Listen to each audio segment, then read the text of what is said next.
Okay, so a quick rundown on the internals of the Nerf Pro Torrent, or Nerf Torrent Pro, whichever I want to call it.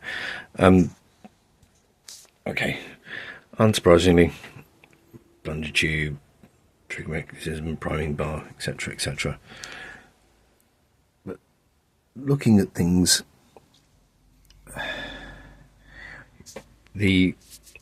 found out why the safety lock is so heavy. It's not sprung at all. It's literally just this nubbin here on that bit of plastic. So that's gonna be hefty to shift across there. The trigger mechanism, way to the other end, standard long shot style, classic Nerf trigger mechanism with the beefiest trigger spring I've seen in a long time.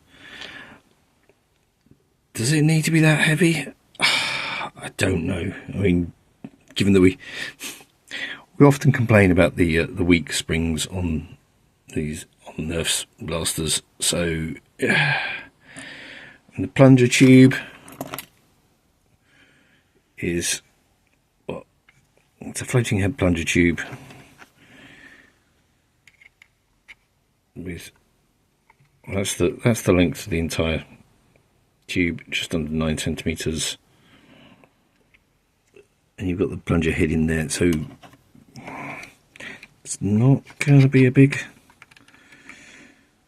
it's not going to be a big plunger tube in there, is it? Really? Not much plunger volume, fairly hefty spring. Dart goes in here, dart starts up here, so you've got all this as dead space.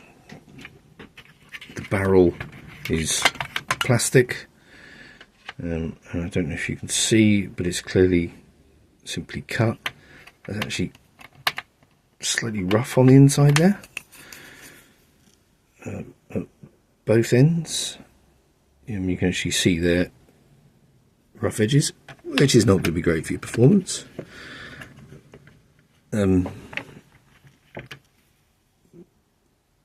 got to be the biggest screw I've seen in a Nerf blaster.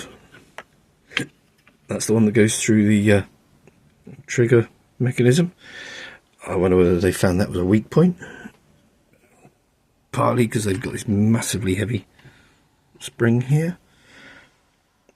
The trigger pull sounded really dry and grindy, but as far as I can tell, it's lubed. It is lubed. It's just, I mean, if anybody wanted to 3D print Picatinny rail for it, this part is easy enough to replace. I guess you can't replace the pump grip without replacing the whole outer shell, but and again the mag release in here, we've got another one of those ludicrously heavy springs. I'm sure it doesn't need to be that heavy.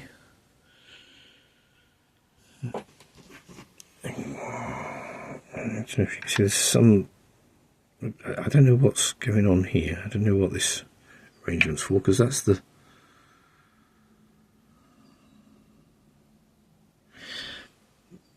jam release.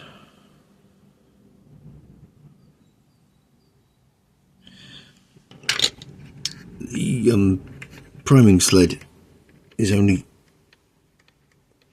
half. It's not. There you go. If you remember the long shot priming sled, it goes both sides. This doesn't. It's a half sled. So with a heavier spring, that's going to be a problem. Why did they do it at all like that? Why not just... Oh, I see, because it's... Yeah. Another issue with this is the jam door.